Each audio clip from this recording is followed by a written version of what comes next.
Nadie en esa oficina sabía que el hombre que entraba cada mañana con la camisa perfectamente planchada y una sonrisa tranquila había dormido esa noche en el asiento trasero de un Volkswagen Golf del año 2014, aparcado en la calle Embajadores de Madrid, con el frío de noviembre colándose por una rendija de la ventanilla que ya no cerraba del todo. Nadie lo sabía.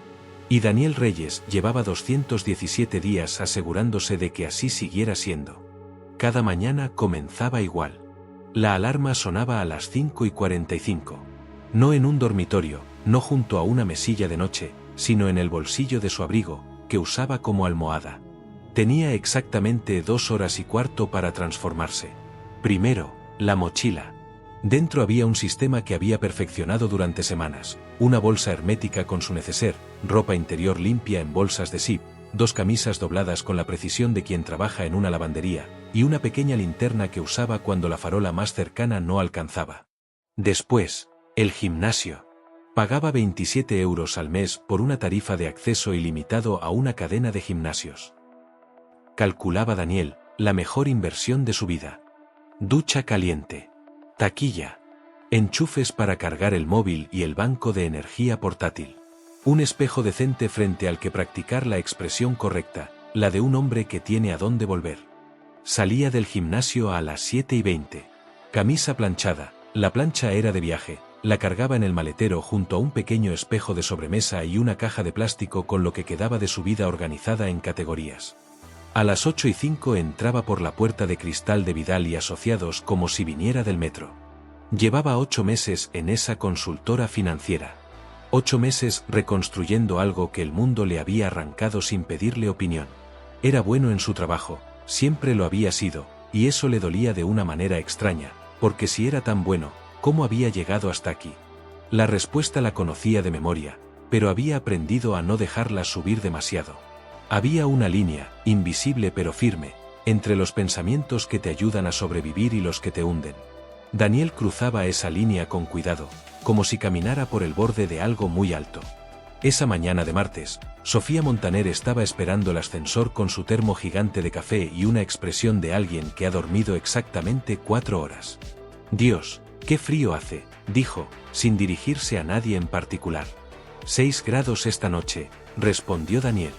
Sofía lo miró con curiosidad. «¿Cómo sabes tú exactamente cuántos grados hizo esta noche?» «Una fracción de segundo. Solo una. Lo vi en el móvil antes de dormir», dijo Daniel, y sonrió de la forma que había practicado, natural, sin esfuerzo, de vuelta al mundo. «Tengo esa manía». Sofía no dijo nada más. Pero lo miró un momento de más. Era eso lo que Daniel temía de Sofía, que miraba un momento de más. En los 2 años que llevaban compartiendo planta, Daniel había aprendido a leerla, cuando estaba distraída, cuando estaba atenta, cuando era seguro bajar la guardia 1 centímetro. Ese martes, decidió que no era un buen día para bajar nada. La reunión de las 10 empezó con 15 minutos de retraso porque Marcos Vidal llegó tarde. Daniel lo sabía. Leía a las personas como leía los balances contables, buscaba las anomalías, los números que no cuadraban. «Tenemos un cliente nuevo», anunció Marcos, dejando caer una carpeta sobre la mesa de cristal. «Grande. El tipo de cuenta que no podemos permitirnos perder». Miró a Daniel. «Quiero que lleves tú el análisis inicial. Necesito algo en mi mesa el jueves». Daniel asintió. «Jueves. 2 días. Sin problema», dijo. «Sin problema». Esa frase era su armadura. La usaba como un escudo delgado pero consistente frente a todo lo que amenazaba con desbordarse. Sin problema el informe. Sin problema el plazo. Sin problema vivir en un coche con 6 grados afuera y una reunión importante en 48 horas. Esa tarde, mientras el resto del equipo se marchaba a comer juntos, Daniel se quedó solo en la oficina y por primera vez en semanas permitió que su cara descansara. Sin la máscara, parecía 10 años mayor. Comía en el coche. Siempre. Un sándwich comprado en el Mercadona del barrio, a veces fruta, a veces nada si los números del mes estaban apretados. Llevaba una libreta donde registraba cada gasto con una meticulosidad que habría impresionado a cualquier analista financiero. Gasoil, comida, gimnasio, seguro del coche, el móvil, el banco de energía. Y cada mes, 120 euros transferidos a Valencia. A su madre. Eso era lo último que cortaría. Lo último. Carmen Reyes tenía 64 años y una pensión de 800 euros con la que llegaba a fin de mes por muy poco. Daniel le había prometido, cuando todo se derrumbó, que nunca le faltaría nada. Era el tipo de promesa que se hace desde el orgullo y se cumple desde la desesperación. Cada domingo a las 12, desde el aparcamiento del supermercado, la llamaba. ¿Cómo estás, hijo?, preguntaba ella siempre primero. Bien, mamá. Todo bien. Y su madre callaba un segundo más del necesario, como si estuviera sopesando las palabras, midiendo el peso de ese bien con una báscula que solo las madres tienen. Pero nunca preguntaba más. Tal vez porque una parte de ella no quería saber. O tal vez porque sabía que si preguntaba, él le mentiría de todas formas, y eso le dolería más que la ignorancia. Las familias que han sobrevivido juntas al abandono, aprenden a protegerse mutuamente de la verdad. Es un amor raro. Pero es amor. El miércoles amaneció con lluvia. Lluvia en noviembre en Madrid significa frío húmedo que se mete en los huesos de una manera diferente al frío seco. Daniel lo descubrió la primera semana en el coche y desde entonces guardaba en el maletero una bolsa de gel de sílice para la humedad y 2 mantas térmicas de las que usan los maratonianos. Esa mañana, mientras intentaba encender el motor para dar calor, ocurrió algo pequeño que en ese momento no pareció importante. Un golpecito en el cristal. Daniel se congeló. Lentamente giró la cabeza. Era un hombre mayor, con un paraguas verde, mirándolo con expresión confusa. ¿Estás bien, chico? ¿Llevas el coche encendido un buen rato? Sí, dijo Daniel, bajando la ventanilla con una calma que le costó todo. Estaba esperando que parara la lluvia para salir. Gracias. El hombre lo miró un segundo más y se fue. Daniel esperó hasta que dobló la esquina. Entonces exhaló despacio, con los ojos cerrados, las manos aún en el volante. Demasiado cerca. Llegó a la oficina empapado pese al paraguas. Se cambió de camisa en el baño, siempre llevaba una de repuesto en la mochila, y cuando salió al pasillo parecía que acababa de llegar de un desayuno tranquilo. Sofía lo vio salir del baño con la bolsa de deporte. ¿Vienes del gimnasio?, preguntó, sorprendida por la hora. Sí, me gusta venir antes, dijo Daniel. Antes de que se llene. Sofía asintió, pero escribió algo en el papel que tenía delante. Daniel no supo qué. El resto del miércoles transcurrió sin incidentes. Daniel avanzó con el informe, comió en su coche bajo la lluvia, respondió correos, fingió 2 veces que había tenido una tarde normal cuando alguien preguntó qué había hecho. La mentira social era lo más agotador. No el frío. No el hambre a veces. No la soledad, eso ya lo había aceptado. Era la energía constante de construir una realidad paralela. De ser 2 personas al mismo tiempo.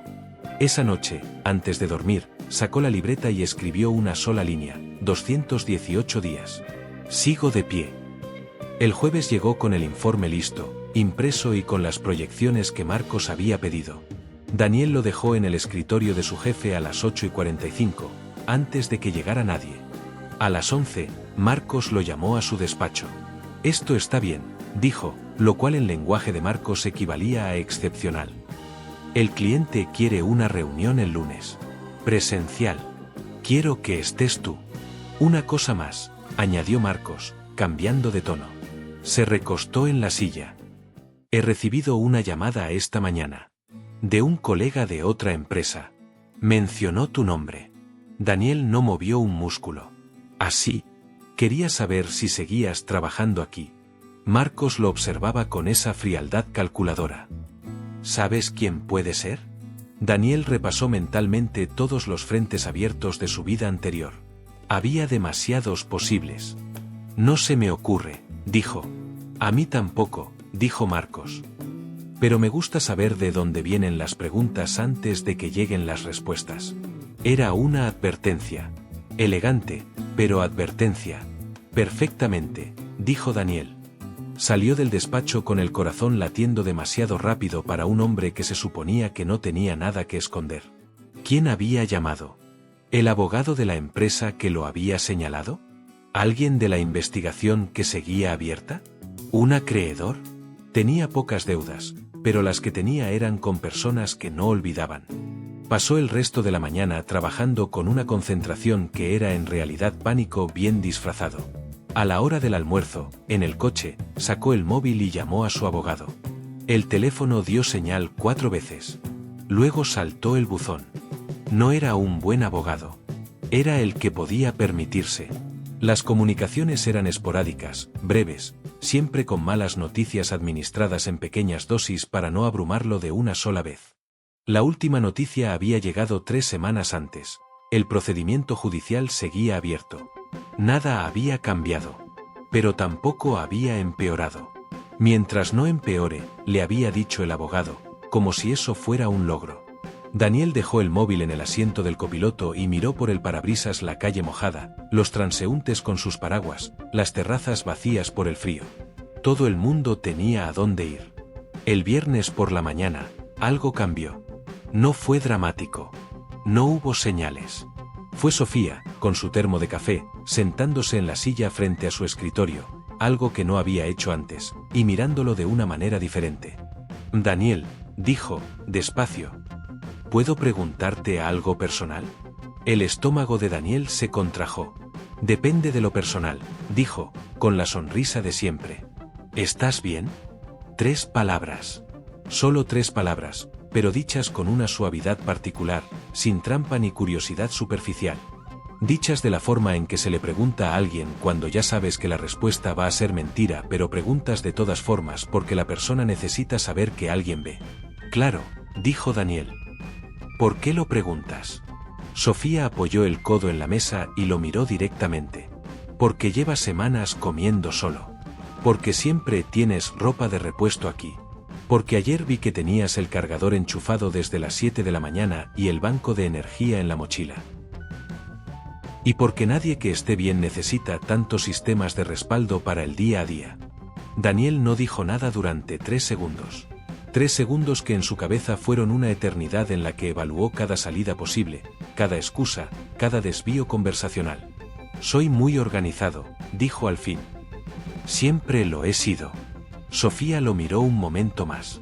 Luego asintió, cogió su termo y se levantó. Vale, dijo. Pero si alguna vez necesitas algo, me lo dices. Y se fue a su escritorio. Daniel volvió a su pantalla. Sus manos, apoyadas en el teclado, no se movieron durante casi 1 minuto. Esa noche fue la más larga de los 219 días.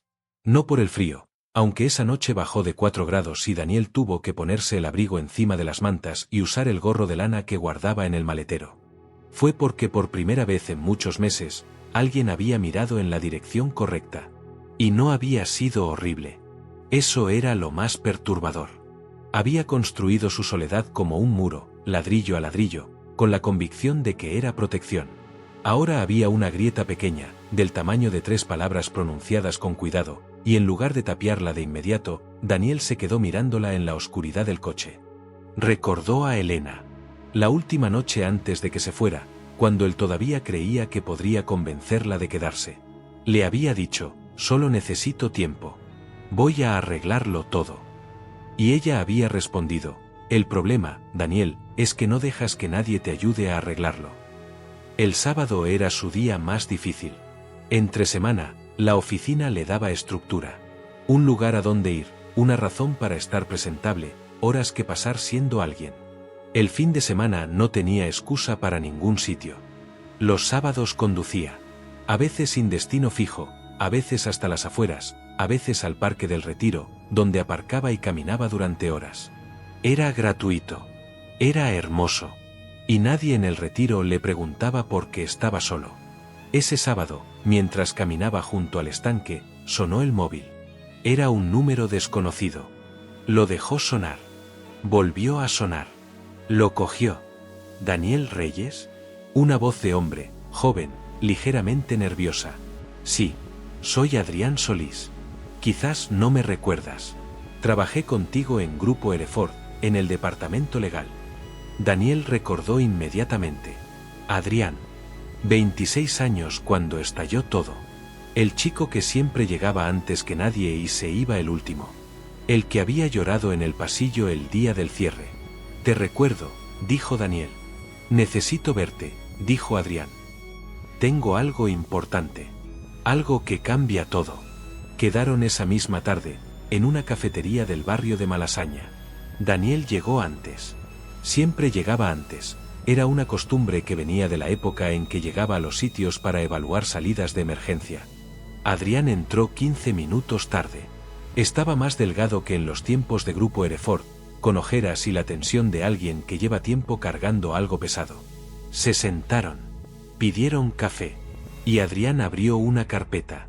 Llevo 9 meses juntando esto, dijo. Desde que me echaron. No podía dejarlo, Daniel. Sabía que tú no habías hecho nada y no podía dejarlo. Dentro de la carpeta había impresiones de correos electrónicos, capturas de pantalla, extractos de cuentas, notas manuscritas. Daniel fue pasando las hojas despacio. Su corazón empezó a ir más rápido con cada página.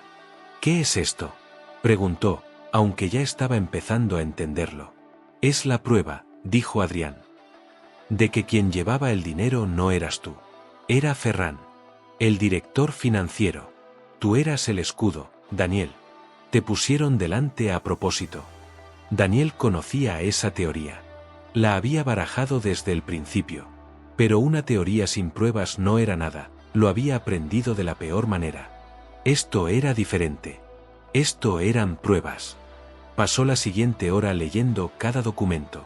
Adrián fue explicando cada uno, dónde lo había conseguido, a través de quién, qué significaba legalmente.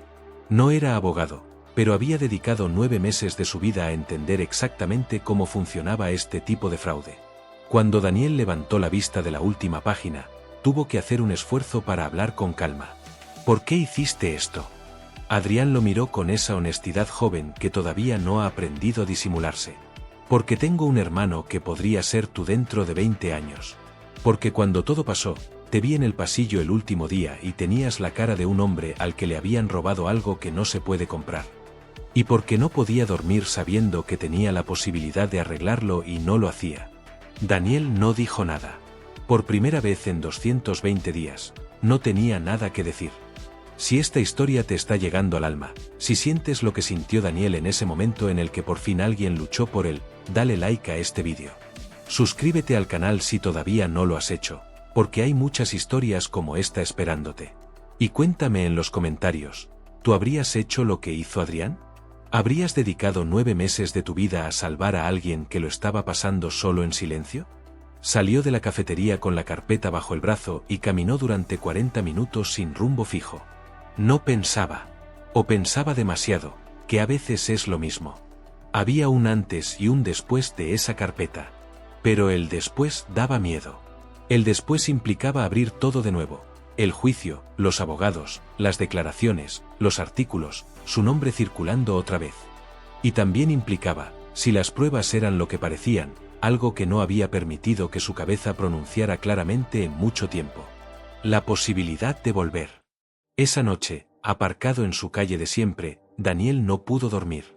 Las hojas de la carpeta estaban en el asiento del copiloto. Las miraba de vez en cuando con una linterna pequeña, releyendo fragmentos, buscando fisuras, intentando encontrar el fallo que las hacía no ser lo que parecían. No encontró ninguno. A las 2 de la madrugada sacó el móvil y escribió un mensaje a su abogado. Largo. Con detalles. Con el nombre de Adrián. Con una petición de reunión urgente. Lo envió. Apagó la linterna.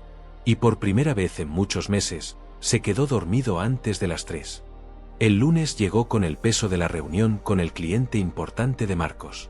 Daniel se preparó con especial cuidado, la mejor camisa, los zapatos más lustrados, el discurso del informe repasado mentalmente mientras se duchaba en el gimnasio.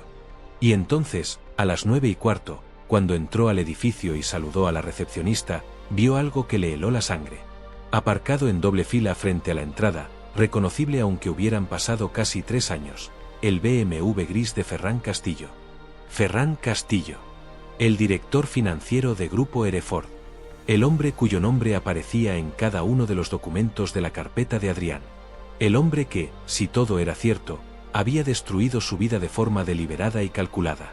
¿Qué hacía aquí? Daniel subió al ascensor con calma. Segundo piso. Abrió la puerta de la oficina.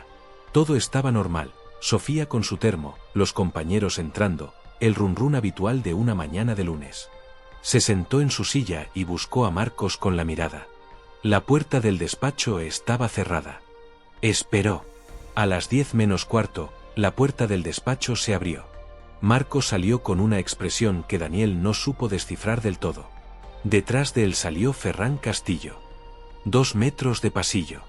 Los ojos de Ferran recorrieron la oficina con esa naturalidad de quien entra en todos los sitios como si fueran suyos. Hasta que llegaron a Daniel. Se detuvieron. 1 segundo. 2. 3. Una sonrisa. Pequeña, controlada, con el filo de alguien que lleva la ventaja y lo sabe. Daniel, dijo Ferran. ¿Cuánto tiempo? Ferran, respondió Daniel, con una voz que sorprendió incluso a sí mismo por lo serena que sonó. Marcos los miraba alternativamente, sin entender del todo lo que circulaba en ese silencio. ¿Os conocéis?, preguntó. Trabajamos juntos hace años, dijo Ferran. En otra vida. Y siguió hacia la salida. Daniel esperó a que el ascensor se cerrara. Luego fue al baño, abrió el grifo del agua fría, y se mojó la cara durante un minuto largo. Cuando se miró al espejo, vio algo que no esperaba. No miedo. Furia. Es auténtico, dijo el abogado, y su voz tenía algo diferente. Algo parecido a la energía. Daniel, si esto es auténtico, podemos reabrir. Y no solo eso. Podemos ir a por ellos. ¿Cuánto tiempo necesitas para saberlo? Dame 48 horas. Daniel colgó. Miró por la ventana de la oficina vacía. Madrid al atardecer, con esa luz de noviembre que lo tiñe todo de naranja oscuro. Ferran Castillo está siendo investigado por otro caso. Diferente empresa, mismo modus operandi. No eres el único al que le hizo esto. El mundo tardó un segundo en recolocarse. ¿Cuándo podemos presentar? Esta semana, si me das luz verde. Daniel salió al pasillo de la oficina, al rincón junto a la ventana que daba al patio interior. Miró el cielo gris de noviembre. 222 días viviendo en un coche. No porque fuera irresponsable, sino porque alguien había decidido que su vida era un coste asumible. Y había estado a punto de aceptarlo. A punto de dejar que se convirtiera en su historia definitiva. Luz verde, le dijo al abogado. Hazlo. Esa noche ocurrió algo que Daniel no había previsto en ninguno de sus sistemas de emergencia. Estaba preparando el coche para dormir cuando escuchó una voz. Daniel. Se giró. Sofía estaba de pie en la acera, a 3 metros del coche, con el abrigo puesto y la bufanda, mirándolo con los ojos muy abiertos. Lo había visto. Lo había visto todo. El silencio entre ellos duró lo que dura una vida entera cuando la miras de golpe desde fuera. Daniel tenía el saco de dormir a medias sacado de la mochila. La linterna encendida. La manta térmica visible en el asiento trasero. La caja de plástico con sus cosas en el suelo del coche. No había forma de explicarlo que no fuera la verdad. Por primera vez en 221 días, Daniel Reyes no tenía un plan de contingencia. Sofía se acercó despacio. No corrió. No gritó. No hizo ninguno de los gestos que Daniel había temido en la oscuridad de sus noches más largas. Sofía no tenía lástima ni horror en la cara. Tenía otra cosa. Reconocimiento. ¿Cuánto tiempo llevas así?, preguntó, en voz baja. Daniel cerró el maletero despacio. Se giró. La miró. Y entonces hizo algo que no había hecho en 221 días. Dijo la verdad. 7 meses y algo, dijo. Sofía cerró los ojos un segundo. Solo uno. Luego los abrió. ¿Tu madre sabe? No. ¿Alguien sabe? Tú. Ahora. Sofía miró el suelo un momento. Luego miró el coche. Luego lo miró a él. ¿Por qué no pediste ayuda? Porque había una parte de mí que pensaba que si alguien lo sabía, se volvía más real. Que mientras lo mantuviera dentro, era solo un problema temporal. Un mal momento. Algo que podría arreglar solo. Sofía asintió despacio. ¿Y si no puedes arreglarlo solo? Daniel tardó en contestar. Estoy empezando a entender que no puedo. Esa noche, Sofía no le ofreció dinero. No llamó a nadie. No hizo ningún gesto grande ni ruidoso. Le ofreció su sofá. Mía está en casa de su padre este fin de semana, dijo. Hay sábanas limpias. Y hay calefacción. Y mañana por la mañana puedes irte sin que nadie sepa nada si eso es lo que necesitas. Daniel quiso decir que no. Tenía el no ya en la boca, formado, listo. No lo dijo. Gracias, dijo. Y fue la palabra más difícil que había pronunciado en 2 años.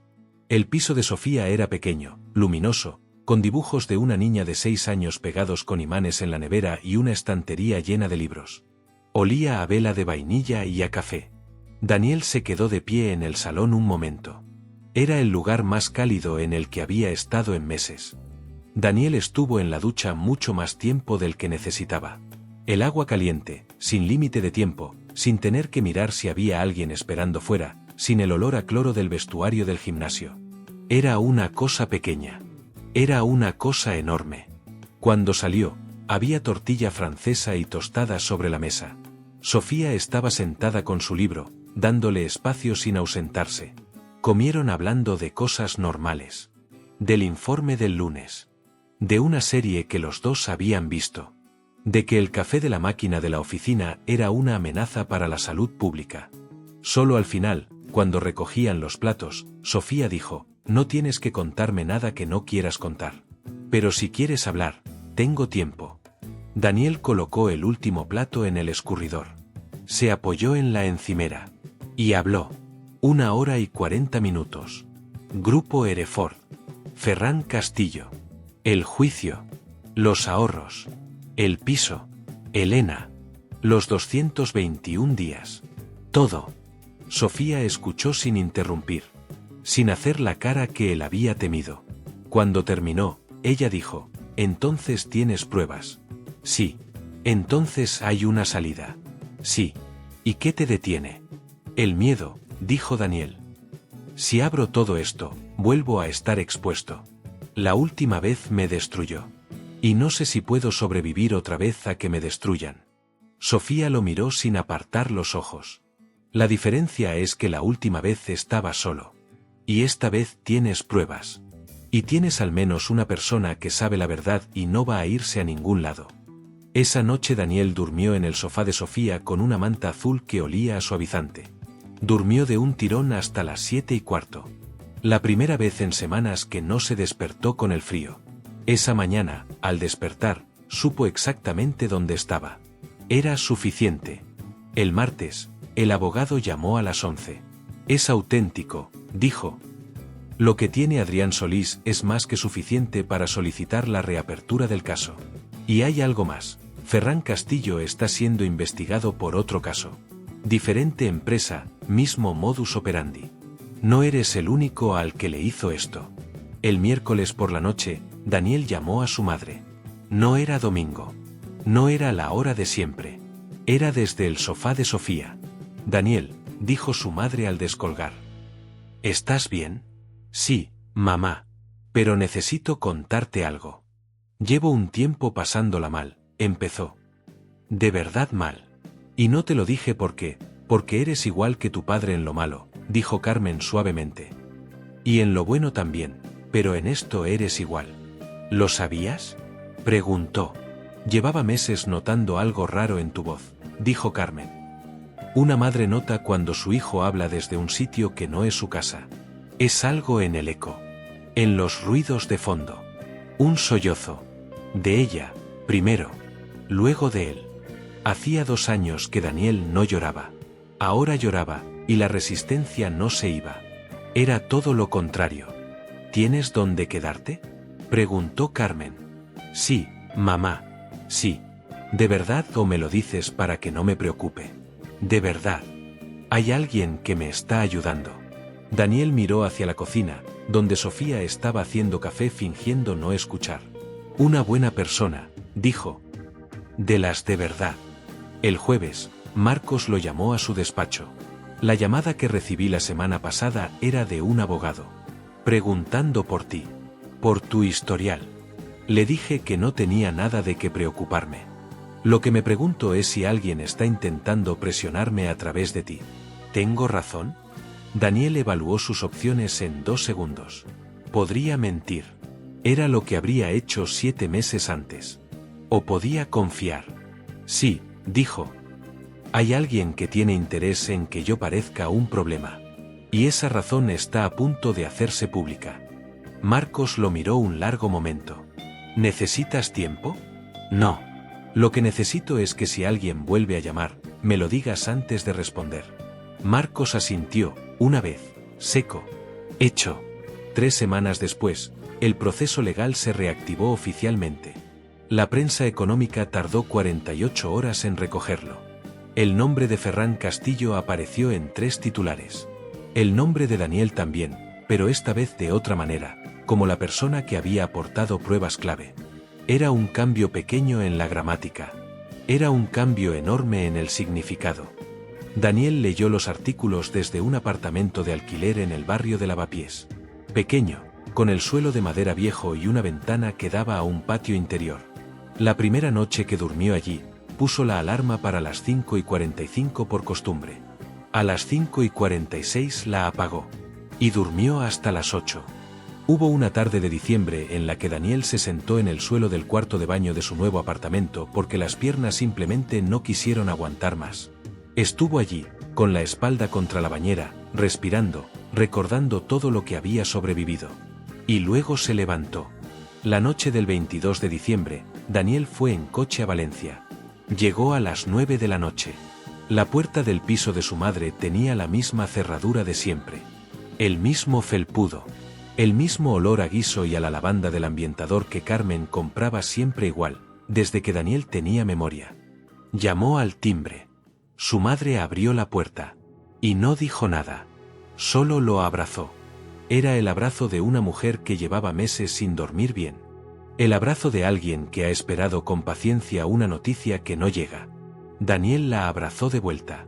Más fuerte de lo que la había abrazado en años. No hubo explicaciones esa noche. Solo la cena, la tele encendida de fondo, el calor del piso pequeño, y Carmen mirándolo de vez en cuando para asegurarse de que seguía ahí. En febrero, el abogado de Ferran Castillo contactó con el de Daniel con una propuesta de acuerdo extrajudicial. Compensación económica, reconocimiento privado de responsabilidad, cierre del proceso sin juicio público. Era tentador. Era dinero real. Era el final rápido de una pesadilla larga. Daniel tardó 3 días en decidir. Al final dijo que no. No por venganza, sino porque él no era el único al que Ferran había hecho esto. Había otras personas. Otros pasillos de despedida. Otros coches aparcados en calles frías. Un acuerdo privado cerraba el caso. Un juicio público dejaba un precedente. No, le dijo a su abogado. Vamos a juicio. El juicio fue en abril. Duró 3 días. Daniel declaró el segundo. Entró a la sala con la camisa planchada y respondió cada pregunta con la calma de alguien que lleva 2 años preparándose para este momento aunque no lo supiera. Sofía fue el primer día. Apareció y se sentó en las bancadas del público. Eso fue suficiente. El veredicto llegó un jueves de abril, a las 4 de la tarde. Ferran Castillo fue declarado culpable. A Daniel Reyes se le declaró formalmente exento de responsabilidad en todos los cargos. El abogado le leyó el fallo por teléfono. Daniel estaba en la cocina de su apartamento, de pie frente a la ventana del patio interior. «¿Daniel? ¿Estás ahí?» «Estoy aquí», dijo Daniel. Colgó. Dejó el móvil sobre la encimera. Miró el patio. Un gato cruzaba por abajo, indiferente al mundo. Esperaba sentir algo grande. No fue así. Fue más parecido a cuando llevas mucho tiempo cargando algo muy pesado y al fin lo sueltas. No hay euforia.